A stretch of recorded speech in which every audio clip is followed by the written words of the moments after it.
사랑하는 일산교회 성도 여러분, 만나 뵙게 돼서 반갑습니다.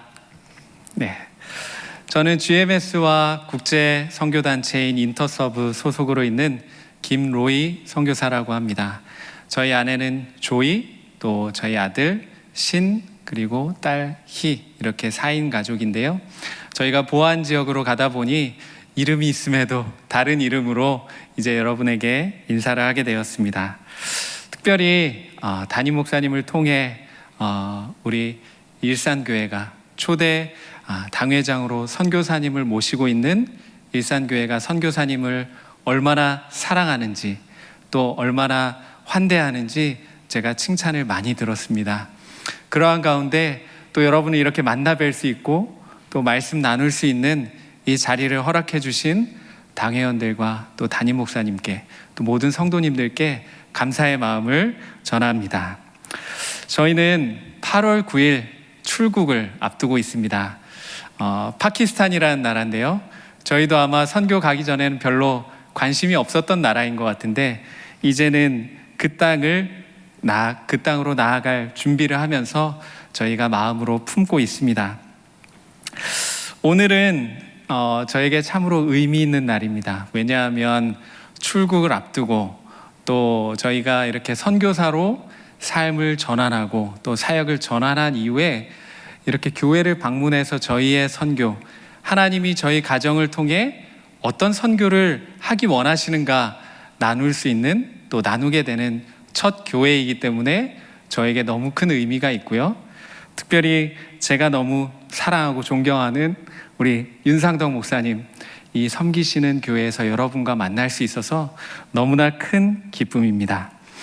아마도 지금으로부터 딱 10년 전쯤 되는 것 같아요. 2012년 10월 제가 처음 새로남교회 대학부 담당 사역자로 부임하게 되면서 이제 처음 인사를 하러 가게 됐을 때, 이제 새로남교회 10층 카페에서 우리 윤상덕 목사님이 정말 따뜻한 미소로 저를 맞이해 주셨던 그 기억이 납니다.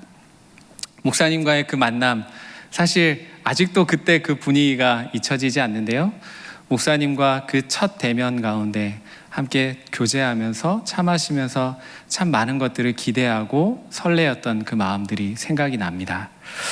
그때 목사님과의 만남을 시작으로 만 5년간 목사님과 함께 동역하게 되었고, 개인적으로도 목사님과 참 많은 교제를 나누었습니다.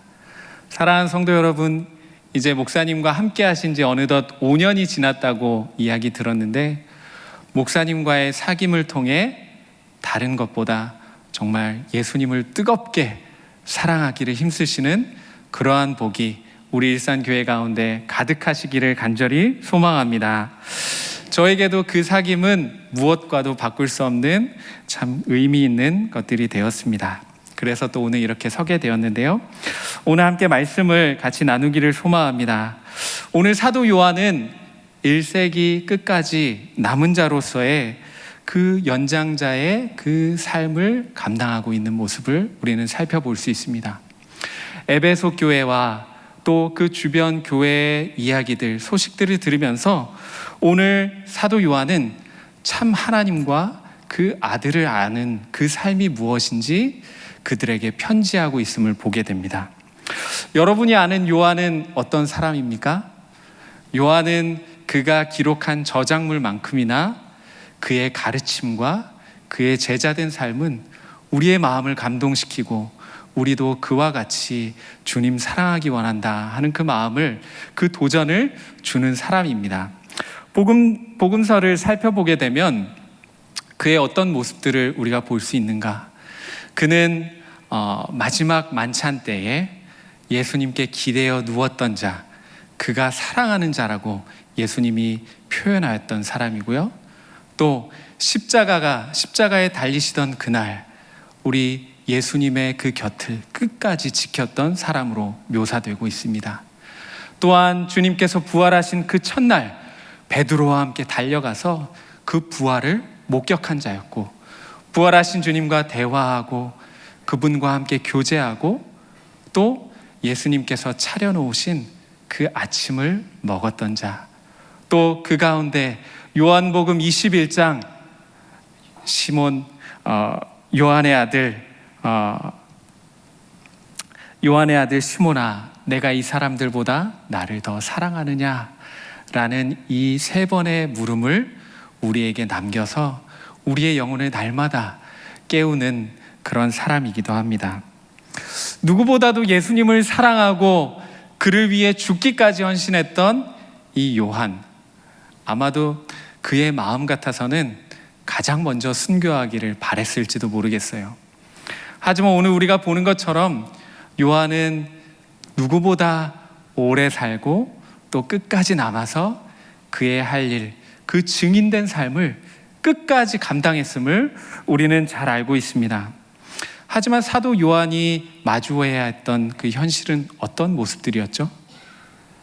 로마의 폭정과 또 수많은 이단의 그 도전 앞에 순교 아니면 배교라는 2가지 현실을 바라보며 참 마음에 그 눌림과 부담과 아픔을 누렸던 자가 사도 요한임을 우리는 잘 알고 있습니다.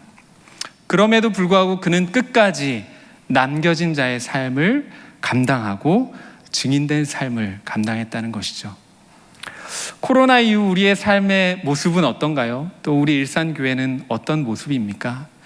목사님을 통해 우리 일산교회가 다시금 이 은혜를 회복하고 교회의 이 역동성을 회복하기 위해 열심히 노력하고 있다는 소식을 들었습니다.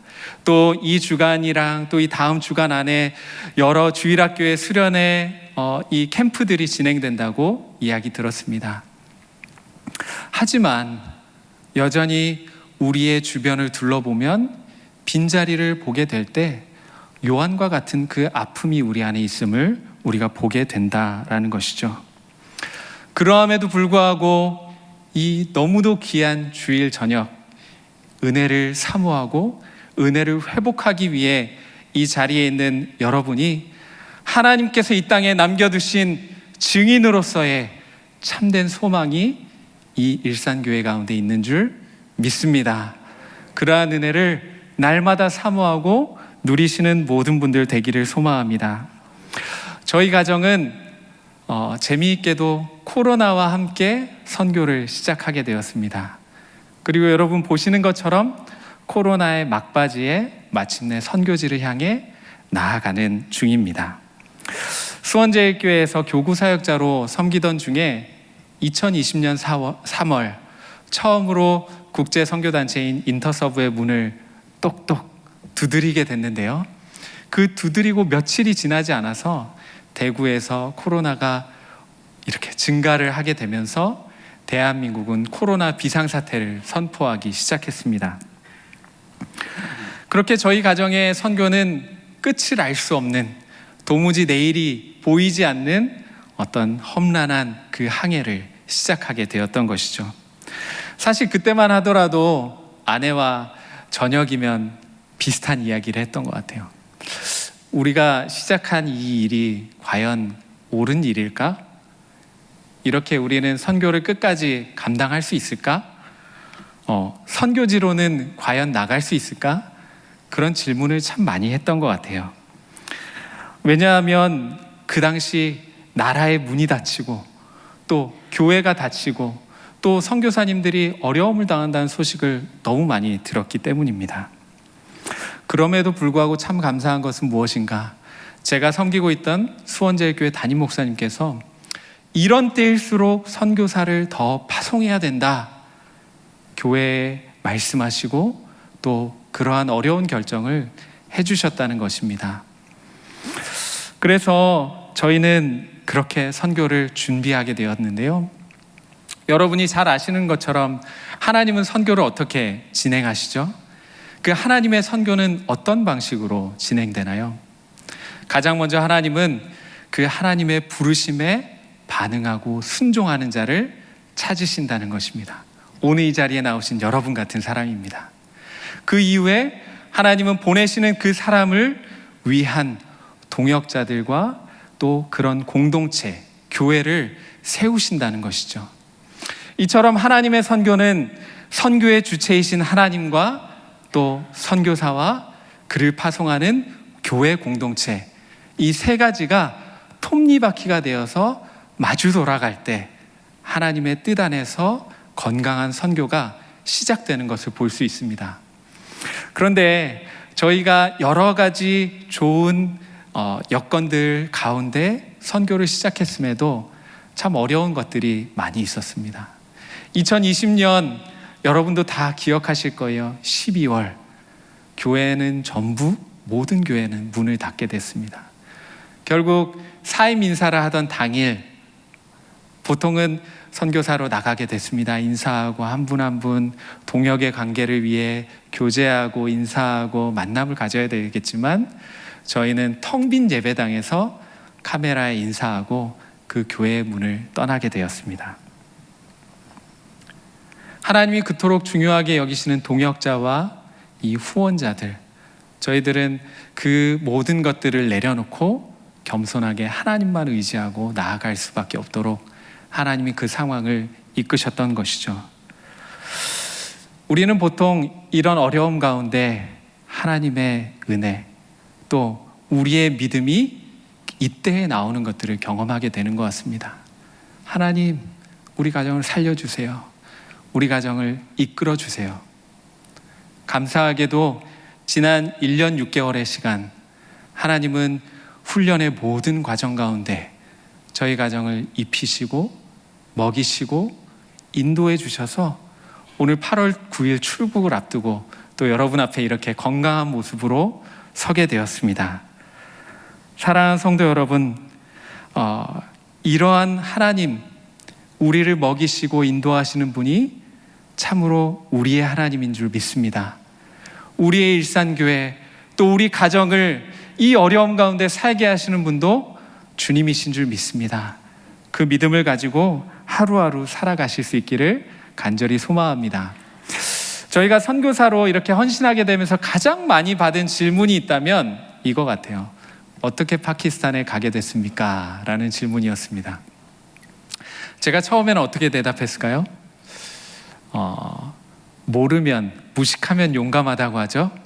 네, 그 질문처럼, 그 답처럼 몰라서 가게 됐습니다. 이렇게 이야기를 했어요. 왜냐하면 이슬람 국가가 어떤 국가인지, 또 파키스탄이 어떤 나라인지 저희가 별로 관심을 갖고 보던 나라가 아니었기 때문이죠. 하지만 여러 어려움들이 많은 나라더라고요. 많은 분들이 잘 모르실 수도 있지만 저희를 파송해주는 단체 중에 하나인 국제선교단체인 인터서브는 국제선교단체 웩과 더불어 가장 어려운 나라로 선교사를 파송하는 선교단체로 유명합니다. 인터서브는 1852년부터 아랍과 아시아의 가장 어려운 이들을 총체적인 선교로 또 그들에게 복음을 전하는 복음적인 선교단체인데요.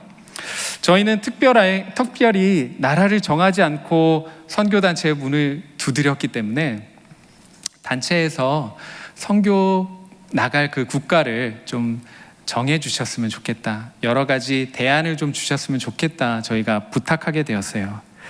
저희의 배경과 경험과 어떤 저희의 그 모습들을 가지고 선교의 전문가인 여러분이 소개해 주셨으면 좋겠다. 이렇게 부탁드렸더니 세 나라를 추천해 주시더라고요. 레바논, 이집트, 파키스탄. 전부 다 이슬람 국가였습니다. 그래서 이슬람 국가는 크게 생각하지 않았는데 어떻게 하지? 이런 생각을 하면서 고민을 하게 되었던 것 같아요. 아내와 그 이야기를 듣고 난 다음에 처음 내린 결정은 이거였습니다. 파키스탄은 재해놓고 생각하자. 네. 그래서 여러 나라들을 서칭해보고 그 두 나라 레바논과 이집트를 서칭하고 또 선교사님들을 만나서 이야기를 나누었어요. 그러면서 고민하기 시작했습니다. 지중해 파리라고 불리는 레바논으로 갈까? 아니면 구약의 배경이면서 사막과 피라밋이 있는 이집트로 갈까? 기도하며 준비했습니다. 그러던 중에 들은 건 또 있어서 몇 가지 우선순위를 정하고 우리가 선교지를 정해야 한다. 그런 생각을 하게 됐어요. 그래서 첫 번째로 추운 나라냐 더운 나라냐 그러면 추운 나라보다는 따뜻한 나라로 가면 좋겠다. 우선순위를 정했고요. 두 번째, 우리가 바다를 좋아하고, 제가 여수 출신이거든요. 여수 출신이어서 바다를 너무 좋아해서 바다가 있는 곳이면 좋겠다, 이렇게 했어요. 그러면 좀 약간 나라들이 추려지잖아요.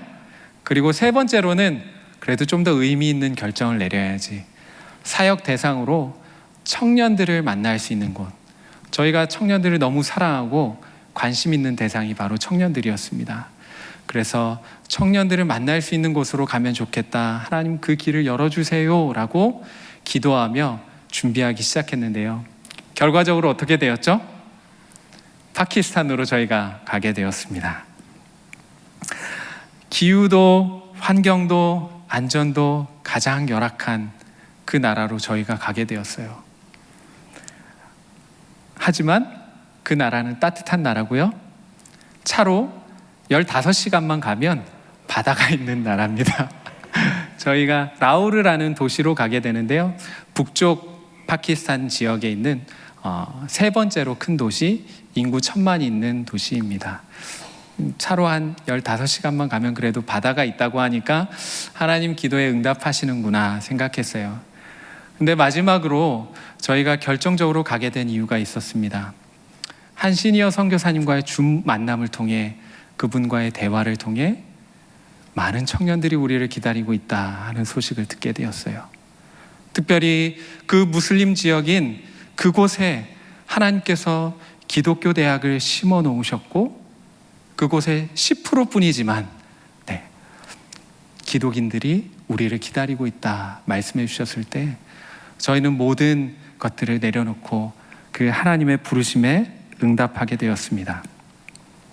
아마도 저희는 처음에 가서 이제 첫 선교지를 가는 거니까요, 적응의 시간으로 한 텀을 보내게 될 것입니다. 문화와 싸우고 언어와 싸우고 뜨거운 날씨와, 정말 뜨거운 날은 50도까지 가더라고요. 그 뜨거운 날씨와 싸우면서 견뎌야 하겠지만 하나님께서 허락하신 그 사역지에서 청년들과 만나며 지내게 될 것 같습니다.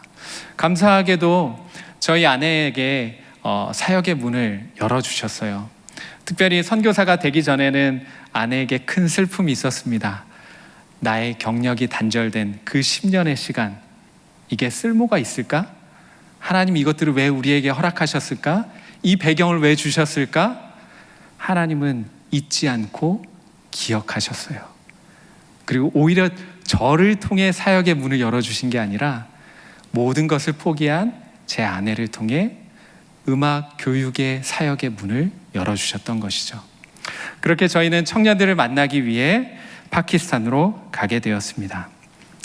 특별히 지난 6월에 저희 가정에 이런 이야기를 들은 한 선교사님이 저희 파송식 중에 이런 말씀을 하시더라고요. 여러분이 계획하고 준비한 것이 아니라면 그 뜻은 하나님의 뜻에 더 가까울지도 모른다. 저는 그것이 은혜인 줄 믿습니다. 우리의 어떠함이 아니라, 우리의 준비가 아니라, 우리의 가진 것이 아니라 하나님이 준비하신 그 뜻을 따라 순종하는 것이 우리에게 복이요, 우리를 향한 하나님의 뜻이라는 것입니다. 저희 가정은 뉴송 패밀리라는 어떤 그 이름을 짓게 되었어요. 새 노래로 여호와께 노래하라, 온 땅이여 여호와를 노래하라. 시편 96편 1절의 말씀입니다. 이 약속의 말씀을 우리가 받게 되었을 때 소망하게 되었어요. 하나님, 예배가 없는 그 땅에서 우리가 예배하는 자로 살아가게 해주세요. 그리고 우리로 하여금 그 땅에서 하나님을 향한 새 노래가 울려 퍼질 그날을 소망하게 해주세요. 우리가 그 일들을 기억하게 되었습니다.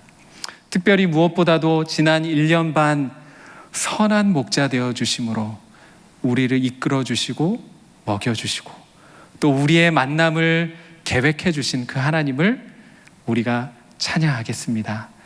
저희를 위해 기도해 주시기를 소망합니다. 제가 선교사 커뮤니티에 들어오면서 깨달은 부분들이 많고 회개한 부분이 참 많아요. 저희 아내는 젊어서 이제 대학생 때 선교단체에서 선교 훈련을 많이 받았고요. 저도 신학교에서 선교학을 배우고 또 대학생들과 함께 이 신앙 훈련을 하면서 선교에 대해 그렇게 강조하고 단기 선교도 많이 이끌고 갔었는데, 선교사가 되고 나니까 선교라는 새로운 세계가 열리더라고요. 모든 것이 새로웠습니다. 일상의 삶도 다르고, 가정의 생활도 다르고, 교육도 다르고, 또 언어, 문화, 모든 것들을 우리가 새로 배워야만 했습니다. 그런데 무엇보다도 새롭게 배운 것은 지난 1년 반 선교란 무엇인가, 하나님의 선교란 무엇인가, 2000년 역사 가운데 하나님께서 이 교회를 통해 이루신 그 선교가 무엇인가 배웠는데, 그 내용은 선교의 역사, 실패의 역사라는 것이었습니다. 우리가 아는 것은 선교의 참 좋은 면들을 참 많이 알고 있잖아요. 그런데 선교사가 되고 나니까 저희가 배워야 할 것은 선교의 그 영광스러운 모습보다 선교사들이 선교지에서 했던 잘못과 실패와 시행착오들이더라고요. 선교사는 이래서는 안 된다, 이거는 하나님이 원하는 선교가 아니다, 이런 모습들을 보게 되었을 때 선교사로서 또 지난 시간 선교사들을 대하고 생각했던 그 선교에 대해 저희가 참 회개를 많이 하게 됐습니다. 그런데 그런 긍정적인 이런 응원과 격려의 메시지보다 조금은 겸손해지는 그 과정 속에서 또 코로나 이후에 변한 선교의 이 상황들을 듣게 되었을 때 참 부담이 많이 되더라고요. 제가 GMS에서도 훈련을 받았고 인터서브에서도 훈련을 받았는데 참 교회의 환경들이 너무 변한 것들을 보게 되었습니다. 저희가 생각보다 그래도 보기보다 나이가 좀 있거든요. 근데 저희가 거의 막내 선교사들이더라고요. 선교사들을 지원하는 평균 연령이 올라가고 숫자들이 참 줄었다는 것들을 보게 되었습니다.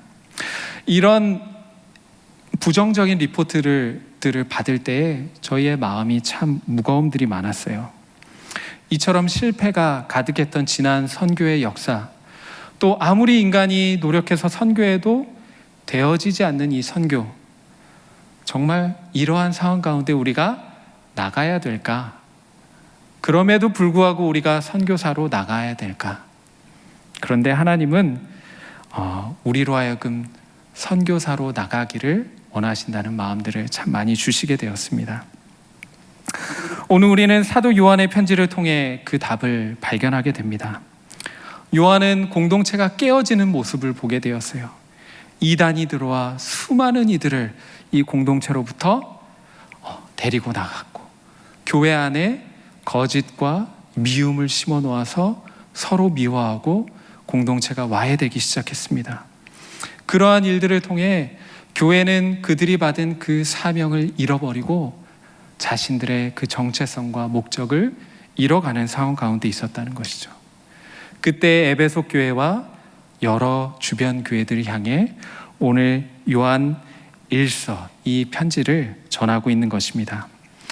말씀을 읽은 지 오래돼서 우리 다시 한번 읽어보겠습니다. 요한 1서 1, 2, 3절 우리 한 목소리로 같이 한번 읽어봤으면 좋겠는데요. 요한 1서 1, 2, 3절 같이 읽겠습니다. 시작. 태초부터 있는 생명의 말씀에 관하여는 우리가 들은 바요, 눈으로 본 바요, 자세히 보고 우리의 손으로 만진 바라. 이 생명이 나타내신 바 된지라. 이 영원한 생명을 우리가 보았고 증언하여 너희에게 전하노니 이는 아버지와 함께 계시다가 우리에게 나타내신 바 된 이시니라.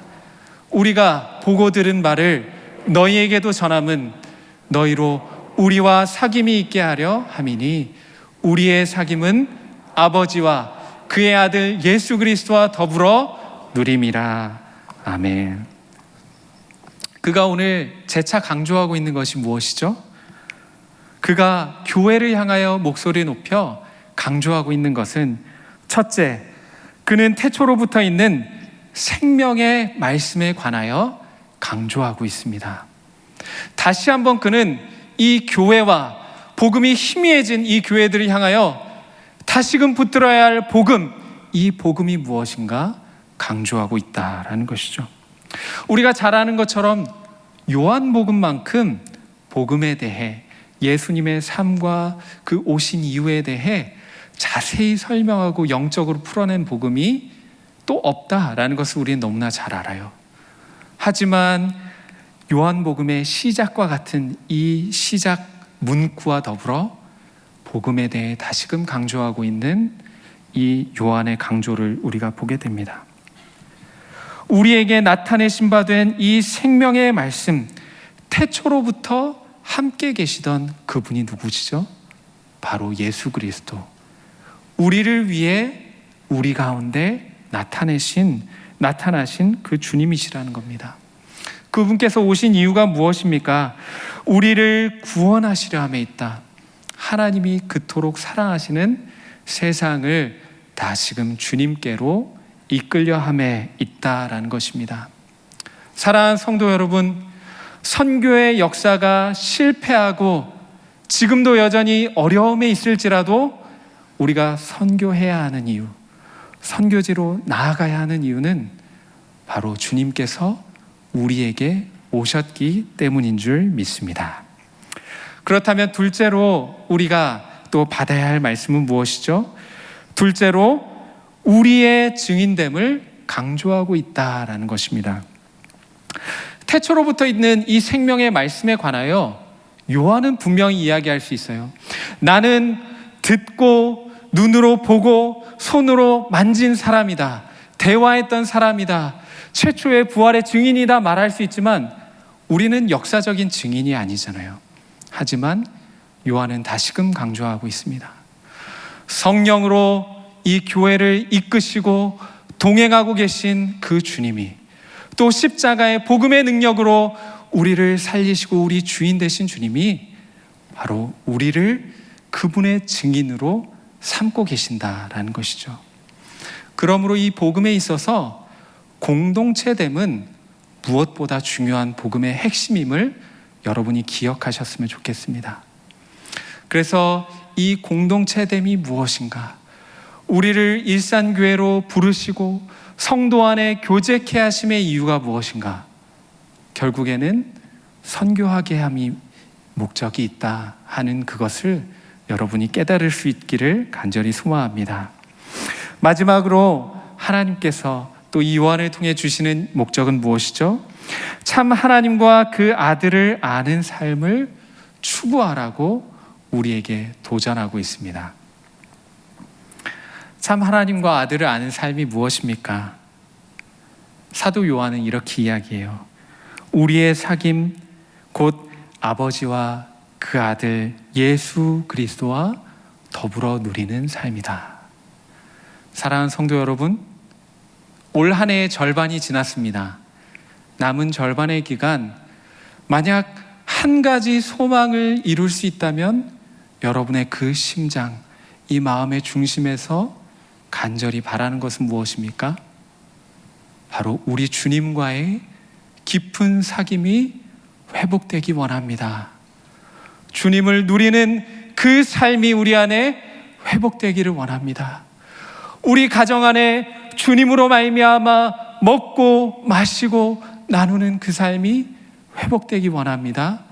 그러한 소망을 꿈꾸셨으면 좋겠어요.